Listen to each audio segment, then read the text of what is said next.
मध्य प्रदेश में बीजेपी के बाद अब कांग्रेस में तेज हुई बगावत, कई दिग्गजों ने दिए इस्तीफे। टिकट वितरण के साथ ही नेताओं ने पार्टी छोड़ना किया शुरू। कांग्रेस के ही दिग्गज अब दिग्विजय और कमलनाथ को बता रहे हैं घमंडी।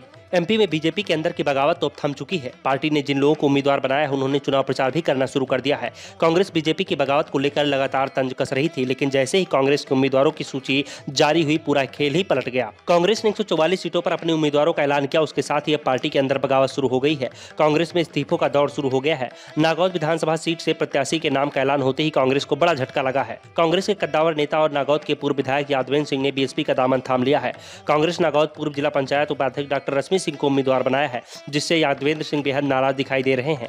उन्होंने अपनी नाराजगी जाहिर करते हुए कहा, मेरा टिकट काटने के 8 घंटे बाद भी जिस कांग्रेस के किसी नेता ने मुझे एक फोन तक नहीं किया, जहां कोई पूछने वाला नहीं है, उस कांग्रेस को इस्तीफा भेजने की जरूरत ही क्या है। मैं फोन का इंतजार कर रहा था, लेकिन किसी ने फोन करना तो दूर, उल्टा जब मैंने फोन किया तो किसी ने मेरा फोन भी नहीं उठाया। मैं अजय सिंह, राहुल और कांग्रेस का राइट हैंड था, लेकिन जब मेरे साथ ऐसा हो रहा है तो मैं कैसे बर्दाश्त कर सकता हूँ। पूर्व विधायक यादवेंद्र सिंह ने कमलनाथ पर निशाना साधते हुए कहा, कमलनाथ को घमंड हो गया है। मैं पूरे संभाग का तो नहीं कह सकता, लेकिन अपने आसपास की सीटें देखूंगा, जिले में कुछ न कुछ करूंगा और मद में कमलनाथ को सबक सिखाऊंगा। मुझे कमलनाथ, दिग्विजय सिंह सबने कहा था, भोपाल दिल्ली के चक्कर मत लगाओ, जाओ क्षेत्र में काम करो।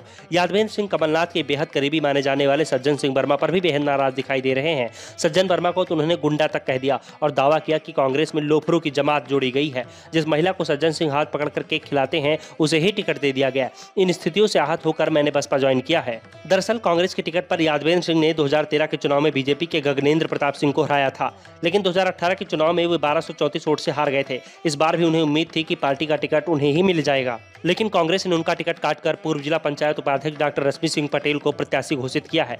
यादवेंद्र का टिकट कटने के बाद नागौद में सियासी भूचाल सा आ गया है। यादवेंद्र और उनके समर्थक विरोध पर उतर आए हैं और कांग्रेस से धड़-धड़ इस्तीफे हो रहे हैं।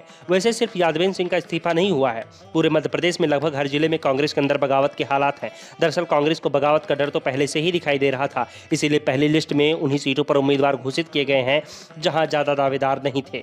पार्टी ने सिर्फ 4 विधायकों के टिकट काटे हैं, जबकि 69 विधायकों को टिकट दे दिया है। वैसे ये बात हमने पहले ही साफ कर दी थी कि कांग्रेस इस बार अपने 7-8 विधायकों को छोड़कर बाकी के सभी विधायकों को टिकट दे रही है और पहली सूची में जिस तरह से विधायकों के टिकट दिए गए हैं, उससे ये साफ हो गया है कि बचे हुए विधायकों में से अधिकांश को टिकट मिल जाएगा। यहाँ तक उन विधायकों को भी टिकट दे दिए गए हैं जिनकी रिपोर्ट निगेटिव थी। सिर्फ बगावत के डर से कांग्रेस ने उन विधायकों को भी टिकट दे दिया है जो कमजोर दिखाई दे रहे थे। फिलहाल अब कांग्रेस के लिए बगावत को थामना बड़ी चुनौती बन सकती है। अगर बगावत को रोकने में कांग्रेस कामयाब नहीं हुई तो फिर उसे बड़ा नुकसान हो सकता है। Bureau report, the Navdarpan news.